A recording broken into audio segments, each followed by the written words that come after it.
Spain के शहर अंदलूसिया में एक लड़का रहता था जिसका नाम था सैंटियागो। सैंटियागो को घूमना फिरना और आज़ादी बहुत पसंद थी।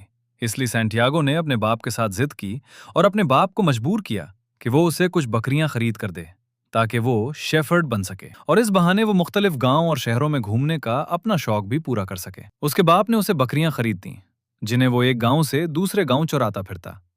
कुछ दिन पहले उसका दिल कर रहा था कि वो दोबारा उसी गांव में जाए ताकि उस लड़की से मुलाकात कर सके। इसलिए वो अपनी बकरियों समेत तरीफा नामी गांव की तरफ निकल पड़ा। तरीफा के रास्ते में रात हो गई। सैंटियागो ने सोचा कि उसे आराम कर लेना चाहिए और सुबह उठकर वो आगे चल देगा। करीब ही सैंटियागो को एक पुराना सा चर्च नजर आया जो बिल्कुल वीरान पड़ा था। सैंटियागो ने अपनी बकरियों को चर्च के अंदर घुसाया और खुद बाहर आकर एक सीकामोर नामी दरख्त के नीचे सो गया। सोते हुए उसने ख्वाब देखा कि मिस्र में पिरामिड्स के नीचे बहुत ज्यादा खजाना दबा हुआ है और वो खजाना सैंटियागो को अपनी तरफ बुला रहा है। इतने में उसकी आंख खुल गई। उसने अपने माथे से पसीना साफ किया और सोचा कि आज वो जरूर किसी से इस ख्वाब का मतलब पूछेगा, क्योंकि वो पहले भी कई दफा ये ख्वाब देख चुका था। सुबह उठकर वो एक औरत के पास गया जो ख्वाबों की ताबीर बताती थी। औरत ने कहा कि वो उसे उसके ख्वाब की ताबीर बता तो दे, लेकिन उसे वादा करना होगा कि जब उसे वो खजाना मिल जाएगा तो उस खजाने का 10वां हिस्सा उस औरत को देगा। शेफर्ड ने कहा कि ये तो कोई मुश्किल बात नहीं। जब उसके पास इतना ज्यादा खजाना होगा तो उसे 10वां हिस्सा किसी और को देते हुए कोई आर महसूस नहीं होगी। औरत ने शेफर्ड से कहा कि वो फौरन मिस्र की तरफ निकल जाए और पिरामिड्स के नीचे जाकर खुदाई करे।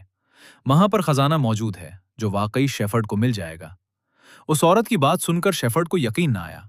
उसने उस औरत को फ्रॉड और झूठा समझा और कहा कि ये सब कुछ तो मैं पहले ही ख्वाब में देख चुका हूं, और वहां से वापस चला आया। वापसी पर शेफर्ड बाजार में किसी काम से रुका। वहीं पर एक बूढ़ा आदमी उसके करीब आकर बैठ गया और बातें करने लगा। शेफर्ड का दिल उस बूढ़े के साथ बातें करने पर बिल्कुल भी नहीं कर रहा था, लेकिन अचानक ही उस बूढ़े ने कहा कि वो उसे खजाने को हासिल करने में मदद दे सकता है।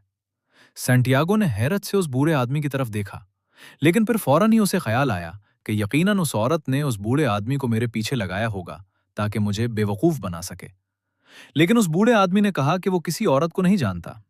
उसके बाद उस बूढ़े आदमी ने सैंटियागो के वालिद और वालिदा का नाम जमीन पर लिखा और साथ ही कुछ ऐसे राज भी लिख डाले जो सैंटियागो ने कभी किसी को नहीं बताए थे। ये देखने के बाद सैंटियागो बहुत हैरान हुआ और तवज्जो से उस बूढ़े आदमी की बात सुनने लगा। बूढ़ा बोला कि वो उसे खजाने का पता बता सकता है, लेकिन शर्त यह है कि वो उसे अपनी बकरियों का 10वां हिस्सा दे दे। शेफर्ड कहता है कि वो उसे अपनी बकरियों का हिस्सा तो नहीं दे सकता, लेकिन वो वादा करता है कि वो उसे खजाने का 10वां हिस्सा जरूर देगा। बूढ़ा जवाब देता है कि मैं तुम्हें किसी ऐसी चीज के बदले कोई राज कैसे बता सकता हूं जो अभी तक तुम्हारी अपनी मिल्कियत ही नहीं। लड़का ये सुनकर सोच में पड़ जाता है। बूढ़ा उसे कहता है कि जब आदमी छोटा होता है तो अपने ख्वाबों और मंजिल के बारे में बड़ा पुरजोश होता है और उनके पीछे जाने से डरता नहीं। लेकिन जैसे जैसे बंदे की उम्र गुजरती जाती है, बंदा मनफी ख्यालों में गिरने लगता है और उसे अपनी मंजिल को पाना और ख्वाबों को पूरा करना नामुमकिन सा लगने लगता है। लेकिन हकीकत यह है कि जब बंदा सच्चे दिल से अपनी मंजिल के हुसूल के लिए निकल पड़ता है तो सारी कायनात उसे उसकी मंजिल के हुसूल में मदद करती है। बूढ़े की बातें सुनकर सैंटियागो सोच में पड़ गया और आज ये फैसला किया कि उसे बूढ़े आदमी की बात मान लेनी चाहिए। सैंटियागो ने उसी वक्त अपनी बकरियों का 10वां हिस्सा छोड़कर बाकी की सारी बकरियां फरोख्त कर दी और उनके बदले कुछ पैसे और कुछ सोने के सिक्के जमा कर लिए और बकरियों का 10वां हिस्सा उस बूढ़े आदमी को पेश कर दिया और सफर पर निकलने के लिए तैयारी कर ली। जाते हुए उस बूढ़े आदमी ने लड़के को खजाने तक पहुंचने के लिए हिदायत दी और साथ 2 पत्थर भी इनायत किए जिनकी मदद से वो कुदरत के इशारों को अच्छी तरह समझकर उनके मुताबिक अच्छा फैसला कर सके और मुमकिना मुसीबत से निजात पा सके। इसके बाद सैंटियागो करीबी बहरी अड्डे पर पहुंच गया और अफ्रीका की तरफ जाने वाली एक शेप पर सवार हो गया। सबसे पहले वो मराकश के एक शहर तंजीर में पहुंचा और वहां कुछ दिन कयाम किया ताकि सफर की थकान कम हो तो आगे निकले। लेकिन अभी वो तंजीर में था कि 5 डाकुओं ने सैंटियागो पर अचानक हमला किया और उसे उसके सारे पैसों और सोने के सुक्कों से महरूम कर दिया।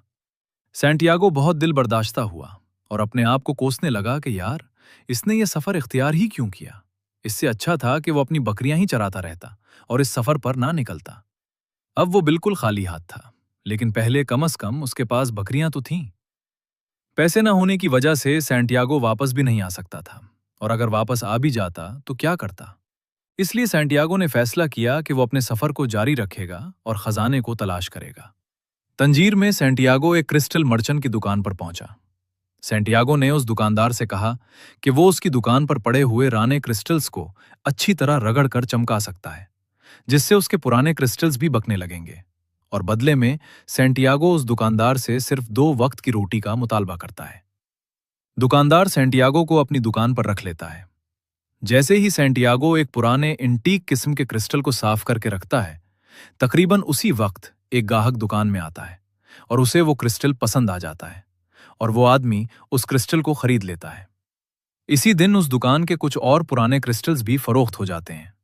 दुकानदार सोचता है कि क्यों ना सैंटियागो को मुस्तकिल अपने पास काम करने के लिए रख ले और उसे बाकायदा तनख्वाह भी दिया करे। सैंटियागो ने तकरीबन 6 महीने के लिए क्रिस्टल्स की दुकान पर काम किया। उस दौरान वो नए नए बिजनेस आइडियाज लाता रहा और क्रिस्टल्स की सेल्स में इजाफा होता रहा, और सैंटियागो भी दुकानदार से मिलने वाली तनख्वाह और बोनस को जोड़ता रहा ताकि अपने अधूरे मिशन को मुकम्मल कर सके। एक दिन उसे पता चला कि मराकश से कारवां निकलने के लिए तैयार है, जो सहारा डेजर्ट से होता हुआ मिस्र जाएगा। सैंटियागो फौरन उस दुकान के मालिक से मिला, उससे इजाजत ली और कारवां के साथ जा मिला। कारवां में सैंटियागो की मुलाकात एक इंग्लिश मैन से होती है। इंग्लैंड से आया हुआ ये आदमी सैंटियागो को बताता है कि वो एक एल्केमिस्ट की तलाश में जा रहा है, जिसकी उम्र तकरीबन 250 साल है, और वो एल्केमिस्ट लोहे और दूसरी धातों को सोने में बदलने की सलाहियत रखता है। जब सैंटियागो और वो इंग्लिश आदमी एल्केमिस्ट के गांव में पहुंचते हैं, तो गांव से थोड़ी दूर 2 कबीलों में जंग छिड़ जाती है, इसलिए वो दोनों इसी गांव में रुक जाते हैं। एल्केमिस्ट के घर का पता पूछते हुए वो एक कुएं पर पहुंच जाते हैं, जहां पर कुछ औरतें कुएं से पानी निकाल रही होती हैं। वहीं सैंटियागो की मुलाकात एक फातिमा नामी लड़की से होती है, और वो दोनों एक दूसरे को पसंद करने लगते हैं। इसके बाद भी सैंटियागो रोजाना उस कुएं पर जाता है और फातिमा से बातें करता है। जब वो इंग्लिश आदमी और सैंटियागो एल्केमिस्ट के पास जाते हैं, तो एल्केमिस्ट उस इंग्लिश आदमी से कहता है कि इतने लंबे अरसे से तुम मेरी तलाश में हो, क्या उस दौरान कभी तुमने खुद कोशिश की है कि तांबे और दूसरी धातों को सोने में बदल सको? इंग्लिश आदमी जवाब देता है कि नहीं, उसने कभी कोशिश नहीं की। इस गांव में रहते हुए काफी दिन हो जाते हैं, और इतना लंबा सफर करते हुए सैंटियागो कुदरत के इशारों को समझने लगता है, और उस पहले वाले बूढ़े आदमी के दिए हुए 2 पत्थर अब भी उसके पास होते हैं। एक दिन वो सुबह उठता है तो 2 बाजों को लड़ते हुए देखता है। वो समझ जाता है कि उस गांव पर हमला होने वाला है, इसलिए वो गांव के सरदार के पास जाता है और कहता है कि एक फौज उस गांव पर हमला करने वाली है। जिसके बाद सरदार अपने गांव की फौज को हमले के लिए तैयार रहने का हुक्म दे देता है, और साथ सैंटियागो से कहता है कि अगर उसकी बात पूरी ना हुई तो उसे कत्ल कर दिया जाएगा। इससे अगले दिन एक फौज वाकई उस गांव पर हमला कर देती है, और पेशगी तैयारी होने की वजह से उस गांव की फौज जंग जीत जाती है। गांव का सरदार सैंटियागो से बहुत मुतासिर होता है और इनाम में उसे ढेर सारे सोने के सिक्के इनायत करता है, और अपने गांव में काउंसलर भी बना देता है। अब सैंटियागो सोचता है कि उसे उस गांव में रुक जाना चाहिए। इसके पास सोने के सिक्के भी हैं, और वो उस गांव में काउंसलर भी है, और सबसे अहम बात यह है कि फातिमा भी यहीं रहती है। अगले दिन सुबह जब सैंटियागो कुएं पर फातिमा से मिलता है, तो फातिमा उसकी बातों से इत्तेफाक नहीं करती। फातिमा सैंटियागो से कहती है कि मैं एक सहराई औरत हूं, और सहराई औरतों को इंतजार करने की आदत होती थी है, इसलिए तुम मेरी फिक्र ना करो, और तुम्हारा जो भी मकसद है पहले उसे पूरा करो। इसी रात सैंटियागो एल्केमिस्ट से मिलता है और उसे सारी बात बताता है। एल्केमिस्ट सैंटियागो को समझाता है और खुद भी सैंटियागो के साथ खजाने की तलाश में निकल पड़ता है, और सैंटियागो से कहता है कि जहां तक मुनासिब हुआ वो उस सफर में उसका साथ देगा। जब वो दोनों सफर पर निकलते हैं तो कुछ आगे जाकर कबीले के लोग उन्हें गिरफ्तार कर लेते हैं और जासूसी का इल्जाम लगा देते हैं। एल्केमिस्ट कबीले के सरदार को बताता है कि वो जासूस नहीं है, बल्कि वो सिर्फ शिकार के लिए निकले थे और उन्हें गिरफ्तार कर लिया गया है। कबीले वाले यकीन नहीं करते और सैंटियागो के सोने के सिक्के छीन लेते हैं। अचानक एल्केमिस्ट कबीले के सरदार से कहता है कि ये लड़का एक जादूगर है जो 3 दिन में अपने आप को हवा में बदल लेगा, और ये हवा इतनी तेज हो सकती है कि तुम्हारे सारे खैमों को उड़ा दे। ये सुनकर कबीले का सरदार पहले तो हंसता है और फिर गुस्से में उससे कहता है कि अगर उस लड़के ने 3 दिन के अंदर अंदर अपने आप को हवा में ना बदला तो वो उन दोनों को कत्ल देगा। जब वो दोनों अकेले होते हैं तो सैंटियागो को एल्केमिस्ट पर बहुत गुस्सा आता है और उसे कहता है कि ऐसा करना नामुमकिन है और ये कि अब हम दोनों जान से जाएंगे। एल्केमिस्ट जवाब देता है कि अगर मैं ऐसा ना कहता तो अब तक हम दोनों मारे जा चुके होते, लेकिन अब हमारे पास एक मौका है कि हम अपनी जान बचा सकें। एल्केमिस्ट सैंटियागो से कहता है कि जिंदगी और मौत के खौफ को खत्म करके सहरा की जबान को समझो और कुदरत के साथ हम आहंग होने की कोशिश करो। तीसरे दिन सैंटियागो सहरा में रेत के सबसे ऊंचे टीले पर जा खड़ा होता है और सूरज की तरफ मुंह करके अपनी जात को कायनात के साथ हम आहंग करने की कोशिश करने लगता है और एक जबरदस्त तूफान लाने में कामयाब हो जाता है, जिससे डरकर कबीले के लोग उन्हें फौरन छोड़ देते हैं। जिसके बाद एल्केमिस्ट और सैंटियागो आगे निकल जाते हैं। कुछ दूर सफर करने के बाद वो एक मंक की झोंपड़ी के पास पहुंच जाते हैं। इस झोंपड़ी के अंदर एल्केमिस्ट तांबे की बड़ी सी धात को सोने में बदलता है और उस सोने के 4 पीस करता है। एक अपने पास रखता है, एक सैंटियागो को देता है, एक मंक को, और चौथा पीस मंक के पास अमानत के तौर पर रख देता है और हिदायत करता है कि जब सैंटियागो अपने सफर से वापस लौटेगा तो ये पीस तब सैंटियागो को दे देना। यहां से एल्केमिस्ट किसी और तरफ निकल जाता है और सैंटियागो एहराम मिस्र की तरफ चला जाता है। एहराम मिस्र के पास पहुंचकर सैंटियागो खुदाई शुरू कर देता है ताकि खजाने को निकाल सके। खुदाई करने के दौरान कुछ चोर सैंटियागो के पास पहुंच जाते हैं और उसका सोने का पीस छीन लेते हैं और तवक्को करते हैं कि यकीनन सैंटियागो ने इसी जगह पर कुछ और सोना भी छुपाया होगा। उसे निकालने के लिए वो सैंटियागो पर तशद्दुद करते हैं। सैंटियागो उनके तशद्दुद की वजह से मजबूर होकर उन्हें अपने ख्वाब के बारे में बता देता है कि किस तरह वो अपने ख्वाब के मुताबिक सफ़र करता हुआ खजाने की तलाश में यहाँ पहुंचा है। ये सुनकर चोर बहुत हंसते हैं। उनमें से चोरों का सरदार कहता है कि ऐसा ख्वाब तो मुझे भी आया था। मैंने ख्वाब में देखा कि स्पेन में तरीफा नामी एक गांव है।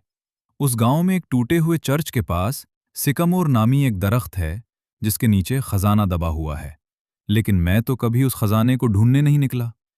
भला इस तरह कोई अपने ख्वाबों के पीछे लगता है? इसके बाद चोरों का सरदार सैंटियागो को ज़हनी तौर पर माजूर समझकर छोड़ देता है। चोरों के जाने के बाद सैंटियागो खूब हंसता है और अब उसे पता चलता है कि असल में उसका खजाना तो इसी दरख्त के नीचे दबा हुआ था जिस दरख्त के नीचे वो सोया था, क्योंकि उसके ख्वाब में मिस्र से मुराद वही सिकामोर नाम का दरख्त था जो सबसे पहले मिस्र में उगा था और उसके बाद बाकी दुनिया में पहुंचा था। सैंटियागो वहां से वापसी का सफर शुरू करता है और आकर उसी सिकामोर नामी दरख्त के नीचे से खजाना निकाल लेता है और वापस फातिमा के गांव की तरफ चल पड़ता है। अब इस कहानी में सबक ये था कि बंदे को कभी भी अपने ख्वाबों की तलाश में जाने और उनके लिए मेहनत करने से नहीं रुकना चाहिए। अब खजाना का ख्वाब उस चोर को भी आया था, लेकिन उस चोर को मुसन्निफ ने ऐसे लोगों के तौर पर पेश किया है जो अपने ख्वाबों के लिए मेहनत करने की बजाय शॉर्टकट्स ढूंढते हैं और अमूमन नाकाम रहते हैं, जबकि अपने ख्वाबों के लिए मेहनत करने वाले लोग अपनी मंजिल पर पहुंच ही जाते हैं। इसके लिए उनके रास्ते में मुश्किलात भी आती हैं, लेकिन वो हिम्मत नहीं हारते। जैसे सैंटियागो को तंजीर में कुछ अरसे के लिए क्रिस्टल्स की दुकान पर काम करना पड़ा था, लेकिन उसने अपने मकसद को नहीं भुलाया और एक दिन कामयाब होकर रहा।